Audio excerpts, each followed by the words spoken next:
Louvado seja nosso Senhor Jesus Cristo, o Deus da vida, o Deus que entregou a sua vida para que todos nós tivéssemos vida.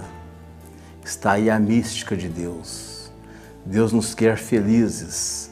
Por isto, neste tempo tão bonito da Quaresma, da paixão, da morte e da ressurreição do Senhor, nós queremos compreender toda esta grandeza da bondade e da misericórdia de Deus. Estamos vivendo o ano da misericórdia, um tempo também propício para entendermos o quanto Deus nos ama, o quanto Ele é misericordioso. Meus irmãos e minhas irmãs, continuamos estudando este tempo litúrgico chamado Quaresma, tempo de oração, tempo de jejum, tempo de partilha, tempo de estarmos com Deus. Por isso hoje nós queremos pensar com mais profundidade na questão do jejum. E pensando no jejum, nós queremos buscar na Bíblia, na Palavra de Deus, vivida, experimentada por tantas pessoas, o que é o jejum, para que serve, como fazer um verdadeiro jejum. Estaremos pensando nisto a partir dos profetas, Isaías, por exemplo, e também do próprio Jesus. Jesus sugeriu para aquele povo daquele tempo e também para nós hoje, como fazer um jejum aceito por Deus, construtivo, que nos coloca nos projetos de Deus. O jejum é um preceito, ou seja, é um ensinamento, é um pedido, é uma forma que a Igreja nos coloca, nos sugere para estarmos com Deus. Jejum é esvaziar-se de si mesmo para nutrir-se de Deus. É encontrar com Deus em oração. É difícil separar o jejum da oração, porque na verdade o jejum nos propicia a oração, nos coloca perto, próximo de Deus, para estarmos com Deus, para nos nutrir de graças. É claro que é tempo de conversão. O jejum nos propicia também este estado de alma para entendermos a importância da conversão, de mudarmos de vida, de descobrirmos novos e diferentes caminhos aqui neste mundo. E como que isso dá sentido à vida? Não só à vida espiritual, mas também à vida temporal. Eu conheço pessoas que, a partir de jejuns ou de deixar algum vício temporariamente, acabaram vendo que é melhor viver sem certos vícios, por exemplo, né? Quer dizer, é uma vida aqui na terra, com os pés no chão, mas se servindo de experiências espirituais. Então, o jejum tem essa riqueza. Jejum não é simplesmente deixar de comer ou de beber alguma coisa. É tempo de nos modificar, né?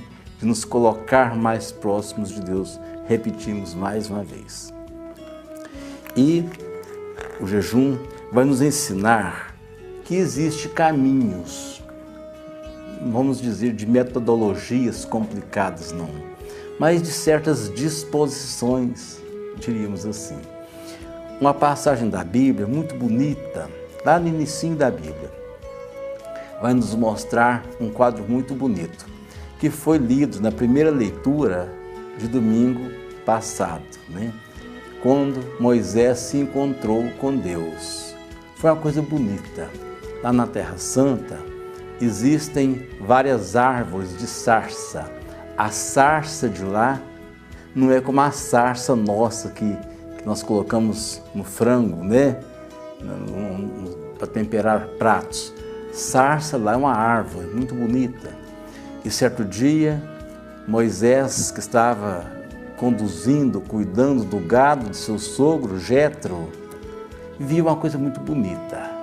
Viu a árvore de sarça queimando, pegando fogo, né? Mas uma coisa chamou a atenção de Moisés. A árvore não se consumia. O fogo queimava, mas a árvore não se consumia. Moisés percebeu que era Deus, era a presença de Deus. E aí a gente pode começar a tirar reflexões, deduções, né? Deus está na nossa vida, Deus nos aquece, Deus quer se encontrar com o seu povo, com todos nós. Mas é preciso que nós o descubramos. E aí Moisés, vendo toda aquela maravilha, fez um diálogo, teve um diálogo com Deus. E Deus pediu para ele: tire as suas sandálias. É aí que eu quero colocar o jejum. Deus quis que Moisés se preparasse para aquele encontro. Aqui é um lugar sagrado. Tire as suas sandálias, venha ao meu encontro. Colocando isso aí no jejum, nos nossos dias, na nossa prática religiosa, poderíamos pensar assim: nós precisamos também tirar as nossas sandálias, ou seja, nos despir, tirar de nós o egoísmo, né? As mágoas, os rancores, os ódios, para estar com Deus. Faz bem, nos aproxima de Deus. Né? Então tá, e nós continuamos pensando sobre a importância do jejum. Agora eu quero pensar no que escreveu Isaías. E eu quero até te sugerir que você possa em sua casa. Quaresma é tempo de rezar, tempo de refletir. Então pegue a sua Bíblia, né? E faça uma leitura do capítulo 58 de Isaías. Lá você verá muita coisa bonita sobre o jejum. Isaías fala com palavras claras, já naquele tempo, e que são perfeitamente atualizadas, servem para todos nós neste nosso tempo. Isaías viveu um tempo muito interessante. Isaías, Amós, aquele que nós colocamos na campanha da fraternidade deste ano, né? Viveram um tempo forte. Foi o tempo do exílio da Babilônia. Nós sabemos que o povo de Deus, aquele povo hebreu, o povo israelita, caiu mais uma vez numa situação de escravidão. Nabucodonosor os colocou num lugar de opressão, de sofrimentos, de injustiças, de misérias, de perda do direito. Enfim, o povo israelita sofreu muito, a exemplo do que havia sofrido lá no Egito. Agora é o segundo grande sofrimento. Isaías então viu isto, o profeta Amós também viu isto. É claro que isso aconteceu mais ou menos 700 anos antes de Cristo. É bom a gente situar isto, né? Foi mais ou menos 740 anos antes de Cristo. Já naquele tempo, havia pessoas que entendiam melhor Deus, mais fiéis a Deus, que compreendiam Deus, e outros não, viviam até nas hipocrisias.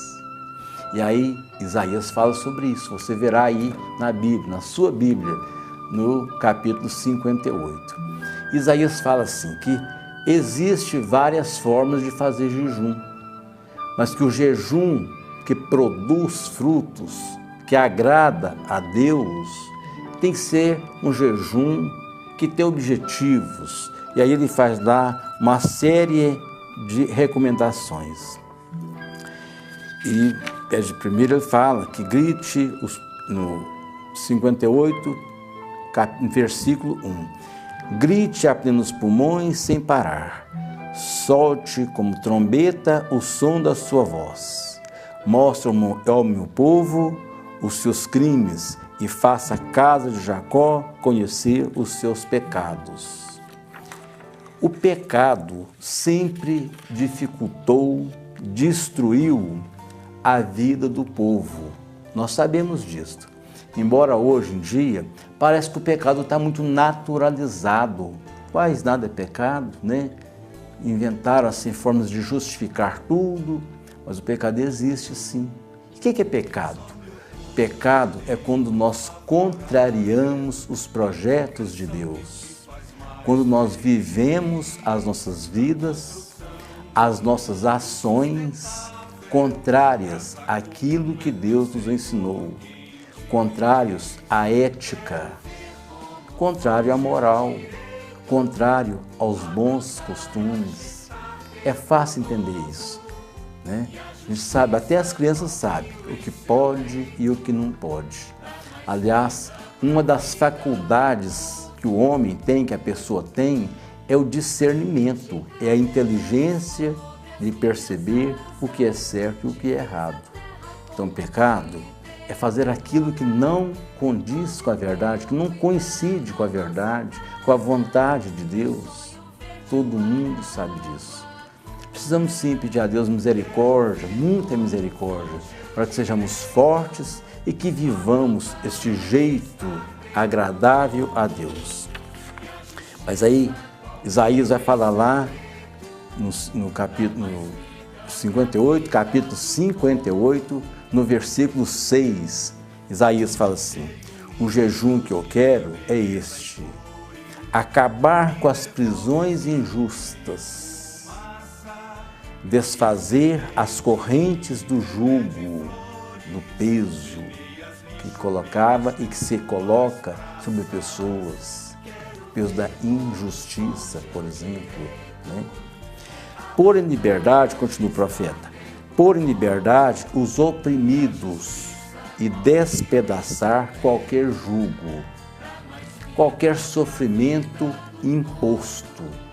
Existem por aí tantos sofrimentos que são colocados, são impostos num povo indefeso, né? A opressão que aniquila, que faz tantos sofrimentos, normalmente são situações impostas, né? Injustas. Grande pecado, né? Depois o profeta continua: repartir a comida com quem passa fome. Como isso é bonito. O profeta fala uma coisa forte. João Batista, 700 anos depois, falou sobre isso também. Para dividir aquele alimento, quem tem as outras coisas, João Batista fala assim: quem tem 2 túnicas, que dê uma para quem não tem nenhuma, e que faça o mesmo com a alimentação. Então, partilhar faz parte, é uma espécie de jejum. Estão vendo como que estão assim, bem ligados o jejum, a oração e a partilha. Antigamente a gente falava em esmola, ainda tem certos textos aí que falam que a quaresma é tempo de jejum, penitência e esmola. Mas eu prefiro muito mais, e a maioria das pessoas pensam que a palavra partilha é mais bonita, é mais humana, né?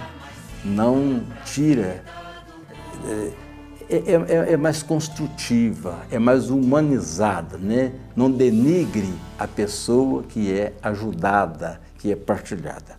Então o profeta pede esse tipo, essa espécie de jejum, né?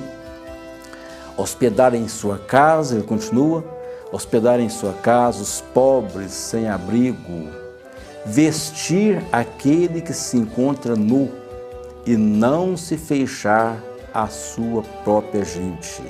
Se você fizer isso, diz o profeta, a sua luz brilhará como a aurora, suas feridas vão sarar rapidamente. Naquele tempo, ferida era um problema, né? Eles achavam que toda ferida era lepra, né? Então o profeta é bem objetivo.